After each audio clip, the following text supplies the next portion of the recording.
The story begins with the disappearance of a forgotten son from the public life of one of Hollywood's most admired actresses. To audiences, Barbara Stanwyck appeared fearless, sharp-tongued, and strong enough to stand opposite any leading man, yet away from the camera her private life carried far more complexity.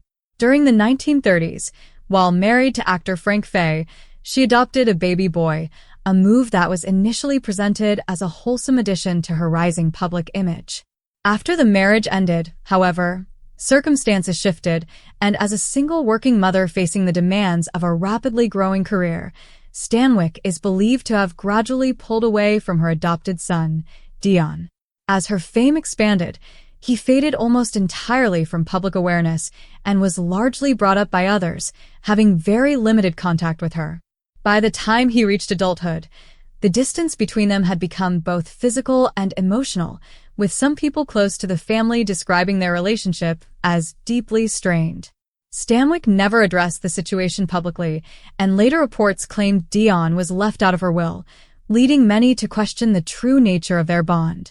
Some felt she had done what she could under difficult professional pressures, while others believed she consistently placed her career ahead of motherhood, a decision quietly supported by the expectations placed on leading actresses of that era.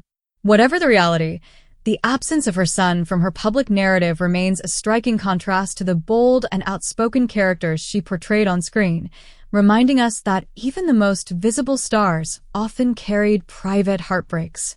Another story shaped by secrecy centers on singer and actor Bobby Darin, a beloved performer known for his youthful charm and unmistakable voice, whose personal life held a revelation that altered his understanding of himself.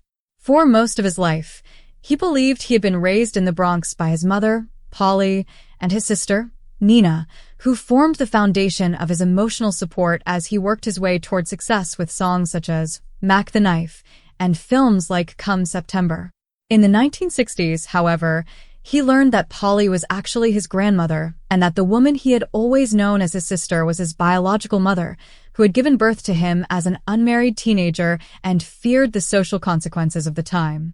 To protect the family from scandal, their roles had been deliberately reversed and the truth concealed for decades. Friends later said the discovery left Darin deeply shaken, hurt, and betrayed, realizing his childhood had been built on a carefully maintained illusion meant to preserve respectability in a judgmental society. Although he continued performing and appearing in films, many believe the emotional impact of the secret followed him for the rest of his life. A remarkably similar story later emerged about Jack Nicholson, one of Hollywood's most intense and enigmatic actors, whose greatest unseen role was the life he unknowingly lived. Raised in New Jersey, Nicholson believed his grandmother was his mother and that his real mother, June, was his older sister. The deception began in the 1930s when June became pregnant as a teenager, and the family chose to raise the child as her brother in order to avoid scandal. Nicholson accepted this family structure for years, never realizing that the lively woman he believed was his sister was actually his biological mother. Only in 1974, when a journalist from Time magazine uncovered public records while preparing a cover story, did the truth come out, and by then both June and her mother had already died, leaving him to face the revelation alone. Though he later spoke of his shock, he ultimately accepted it with calm dignity, even while being forced to reconsider much of his own past. Another life shaped by unusual family circumstances was that of Lon Chaney Sr., famously known as the Man of 1,000 Faces, whose haunting performances in The Phantom of the Opera and The Hunchback of Notre Dame were deeply rooted in a childhood defined by silence. Both of his parents were deaf, and from a very early age he learned to communicate through movement, facial expression, and gesture rather than spoken language. Sign language became not merely a tool but the emotional foundation of his life, shaping his artistry more profoundly than any formal training. Growing up in 19th century Colorado, he experienced social misunderstanding and stigma, as deafness was poorly understood at the time, yet instead of retreating, he transformed his background into a powerful form of expression, using his body as his voice and creating a performance style that would revolutionize silent film. His portrayals of isolation, pain, and transformation were driven by a level of empathy developed through years of quiet observation and nonverbal connection, and although he rarely spoke publicly about his family, his legacy remains a striking example of how hardship can become artistic strength. Secrecy also defined the personal life of Raymond Burr, best known to television audiences as the calm and brilliant attorney Perry Mason. During his career, he told a carefully crafted story of personal tragedy that included a deceased wife and a son who had died of illness, a narrative that evoked sympathy and aligned with the moral expectations of mid-century Hollywood. After his death, however, researchers discovered that no such wife or child had ever existed. The entire backstory had been invented. Those close to Burr later revealed that he had in fact shared a long and loving relationship with a male partner, Robert Benavides, and that the fictional family history served as a shield in an industry that demanded strict conformity and left little space for openly different personal lives. By presenting himself as a widowed father, Burr protected both his privacy and his career, using the story not as deception for fame, but as a means of survival in an unforgiving professional climate. A different form of punishment followed Ingrid Bergman when she chose love over Hollywood's expectations. Celebrated for her elegance, intelligence, and unforgettable performances, Bergman became the center of one of the most explosive scandals in film history after falling in love with Italian director Roberto Rossellini while still married. When she traveled to Italy in the late 1940s to work with him and later became pregnant with his child before her divorce was finalized, the American press reacted with outrage. Once adored for films such as Casablanca and Gaslight, she was publicly condemned, criticized by politicians on the floor of the U.S. Senate, abandoned by sponsors, and labeled immoral for having a child outside marriage during a period of rigid social codes. As a result, she left the United States and continued her career in Europe, eventually marrying Rossellini and focusing on raising her child away from Hollywood's harsh judgment. Although their marriage later ended, she gradually rebuilt her reputation and returned to American cinema, her career ultimately proving stronger than the scandal, even as her experience remains a stark reminder of how quickly the industry could turn on its own.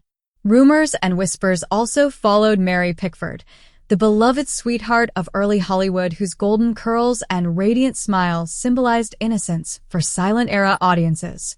Despite her immense power as both a star and a pioneering studio executive, biographers have long speculated that she may have had a child she never publicly acknowledged, possibly resulting from an alleged affair during the 1920s when she was married to Douglas Fairbanks and stood at the center of Hollywood's first true celebrity power couple.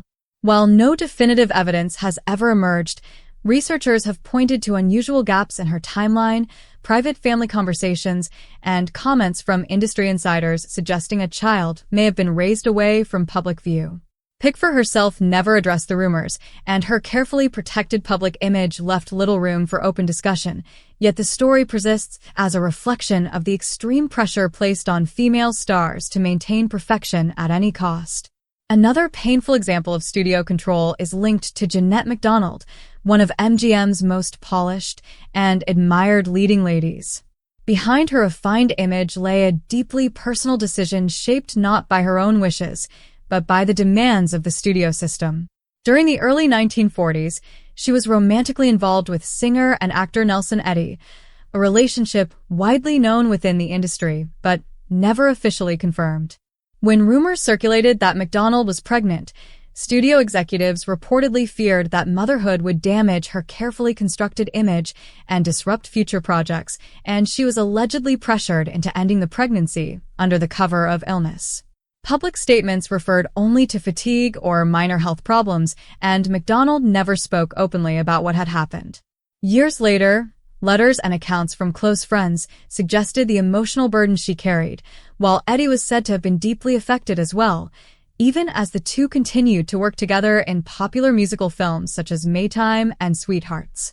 These stories, stretching from hidden family ties to concealed relationships and painful personal sacrifices, reveal that Hollywood's golden age was built not only on cinematic illusion but on carefully controlled lives. The stars of that era were not simply acting in films. They were performing identities shaped by studios, moral codes, and relentless public scrutiny. Every secret carried the potential to destroy careers and reputations, yet behind those polished images were ordinary human struggles for love, acceptance, identity, and truth. Beneath the glamour, these famous figures were sons and daughters, partners and parents, forced to make choices no script could ever prepare them for, and their untold stories remain some of the most revealing chapters in Hollywood history.